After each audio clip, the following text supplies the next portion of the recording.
نحمده ونصلي على رسوله الكريم اما بعد فاعوذ بالله من الشيطان الرجيم بسم الله الرحمن الرحيم رب اشرح لي صدري ويسر لي امري واحلل عقدة من لساني يفقهوا قولي.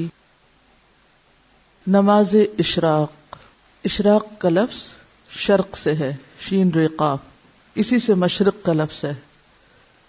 تو نماز اشراق وہ نماز جب سورج مشرق سے طلوع ہو جائے اس کے بعد پڑھی جانے والی نماز. ضحیٰ کے معنی ہے دن کا چڑھنا، اشراق کے معنی ہے طلوع آفتاب. پس جب آفتاب طلوع ہو کر ایک نیزے کے برابر بلند ہو جائے تو اس وقت نوافل کا پڑھنا نماز اشراق کہلاتا ہے، یعنی تقریباً 15 منٹ کے بعد. زید بن ارقم رضی اللہ عنہ سے مروی ہے، حدیث میں اس نماز کو صلاۃ الاوابین بھی کہا گیا ہے. اوابین کا لفظ اواب سے ہے. اواب کا کیا معنی ہوتا ہے؟ رجوع کرنے والا، بار بار پلٹنے والا. مغرب اور عشاء کے درمیان پڑھی جانے والی نماز کو جس روایت میں صلاۃ الاوابین کہا گیا ہے وہ مرسل ہے، یعنی ضعیف ہے.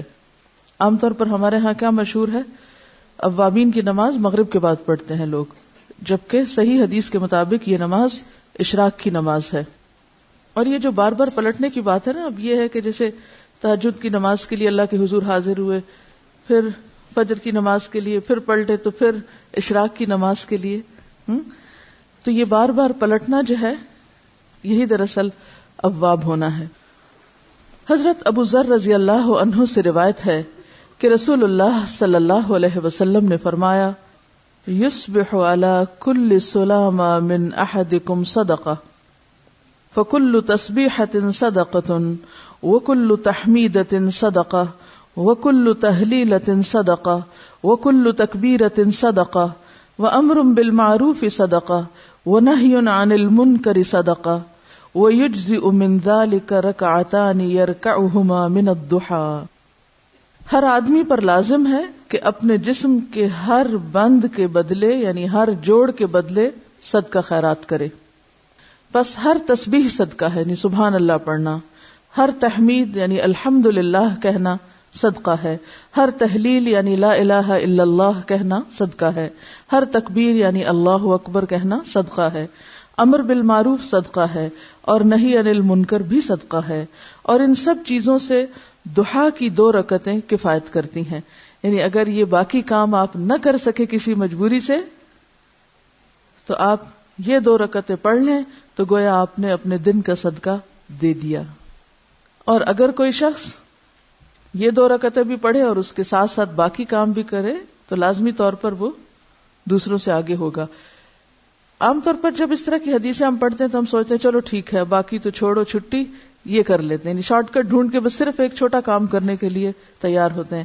جبکہ صحابہ کرام کی عادت کیا تھی؟ وہ کیا کیا کرتے تھے؟ اس حدیث کو یاد کریں جس میں آپ صلی اللہ علیہ وسلم کے پاس لوگ آئے اور کہنے لگے، یا رسول اللہ، مالدار لوگ تو آگے نکل گئے. اور پھر انہوں نے کچھ تسبیحات سیکھی اور وہ ادا کرنے لگے.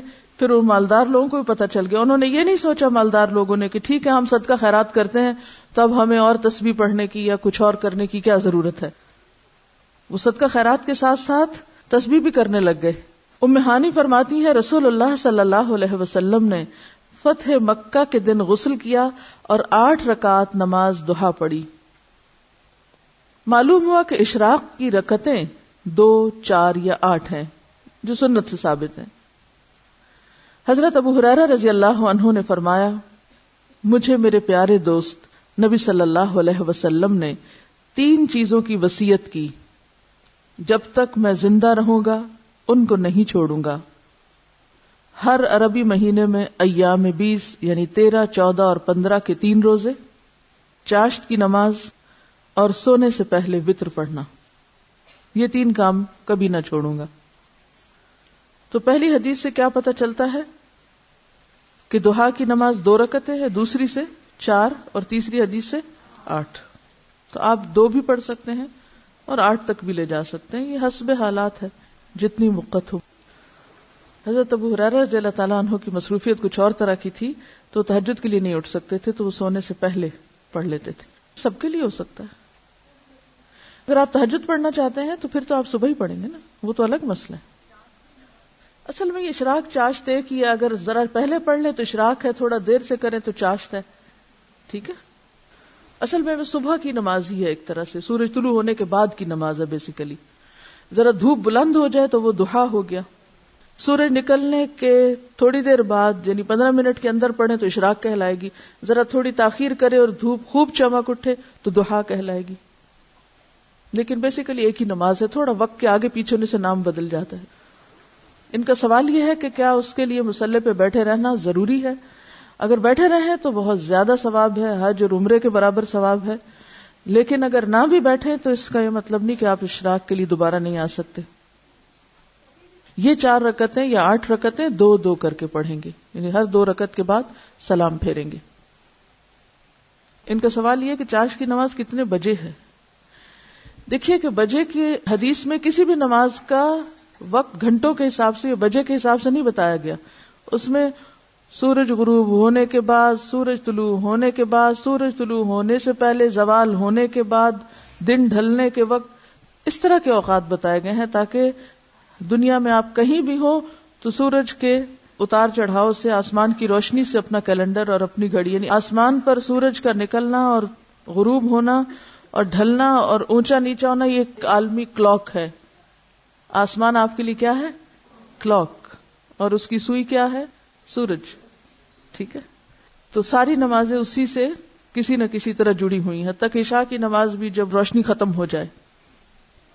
ایک بات میں آپ کو پتہ کی بتا دوں دین پر عمل کرنے کے سلسلے میں، جس میں آپ کو بڑی سہولت ہو جائے گی. سمعنا واتعنا. سورج نکلا ہے، ایک نیزے برابر ہوا ہے، پڑھ لو، بس پڑھ لی. 2 4 8 بس ٹھیک ہے. اگر بہت ڈیٹیلز میں جائیں گے، اب اگر اگلا سوال آپ کا یہ ہو کہ صورتیں اس میں کون سی پڑھیں، کتنی طویل ہو، سجدے کتنے ہوں، مشکل میں پڑھتے جائیں گے. سمپلی ایک بات سنیں اور اس کو جتنی سمجھ آتی وہ کر لیں، اور انشاءاللہ اس میں